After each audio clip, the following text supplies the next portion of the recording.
देश में राष्ट्रपति का चुनाव होना है। जल्द ही देश को एक नया राष्ट्रपति मिल जाएगा। लेकिन देश के 14वें राष्ट्रपति रामनाथ कोविंद पद से मुक्त होने के बाद कहाँ रहेंगे, ये सवाल कई लोगों के जेहन में इस वक्त चल रहा होगा। दरअसल रामनाथ कोविंद उत्तर प्रदेश के कानपुर देहात के गांव पड़ौक के रहने वाले हैं। पद मुक्त होने के बाद कई पूर्व राष्ट्रपति अपने गृह नगर चले गए। ऐसे में ये सवाल भी उठ रहा है कि क्या रामनाथ कोविंद भी पद मुक्त होने के बाद कानपुर में ही शिफ्ट हो जाएंगे। वहीं इन सब के बीच खबर ये आ रही है कि राष्ट्रपति रामनाथ कोविंद पद मुक्त होने के बाद उत्तर प्रदेश नहीं जाएंगे, वह दिल्ली में ही रहने वाले हैं। सूत्रों की अगर माने तो पूर्व केंद्रीय मंत्री रामविलास पासवान 2020 में निधन से पहले 3 दशक से अधिक समय तक जिस बंगले में रह रहे थे वो राष्ट्रपति रामनाथ कोविंद को दिया जा सकता है। 12 जनपद स्थित इस बंगले को कोविंद के लिए तैयार किया जा रहा। वहीं बताया जा रहा है कि रामनाथ कोविंद की बेटी ने हाल में इस घर का निरीक्षण भी किया है। आइए अब आपको बताते हैं कि पद मुक्त होने के बाद देश के राष्ट्रपति कहां-कहां शिफ्ट हुए और क्या थी इसके पीछे की वजह। भारत के सबसे पहले राष्ट्रपति डॉक्टर राजेंद्र प्रसाद का कार्यकाल 1962 में पूरा हो गया था। इसके बाद राजेंद्र बाबू बिहार के पटना में शिफ्ट हो गए। वे दिल्ली में नहीं रहना चाहते थे।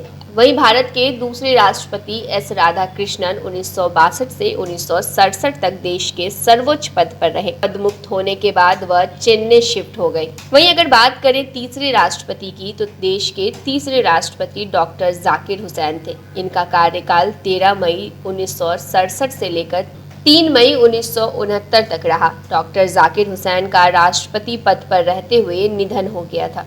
चौथे राष्ट्रपति वीवी गिरी 24 अगस्त 1969 से 24 अगस्त 1974 तक अपने पद पे बने रहे।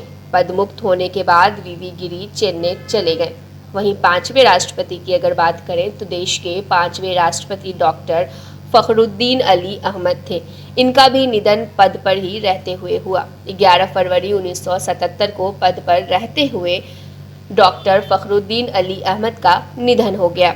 एन संजीव रेड्डी 1977 से 1982 तक देश के 6ठे राष्ट्रपति रहे। रेड्डी भी राष्ट्रपति भवन छोड़ने के बाद दिल्ली में नहीं रहे। उनका 1996 में बेंगलुरु में निधन हो गया। वहीं 7वें राष्ट्रपति यानी ज्ञानी जेल सिंह 1982 से 1987 तक देश के राष्ट्रपति बने रहे। वे राष्ट्रपति भवन को छोड़ने के बाद 3 मूर्ति के पास सर्कुलर रोड के एक बंगले में शिफ्ट हो गए।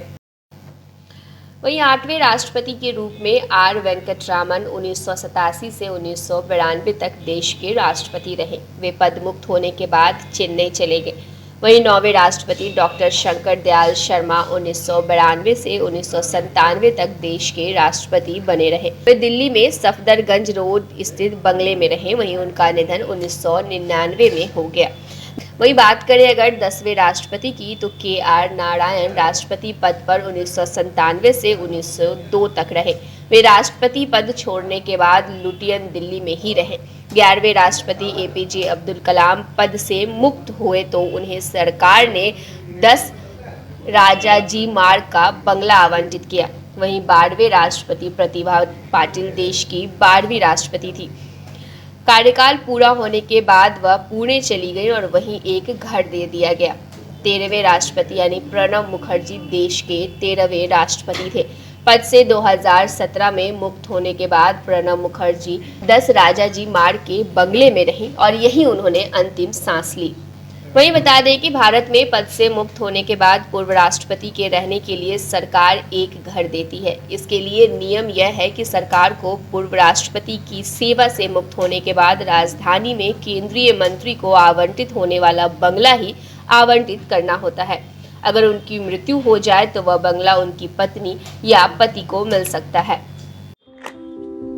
लोग यहाँ दिल्ली बंबई में घर पर घर खरीदते जा रहे हैं और एक ये साहब है कि अपना घर बेच दिए। वाह,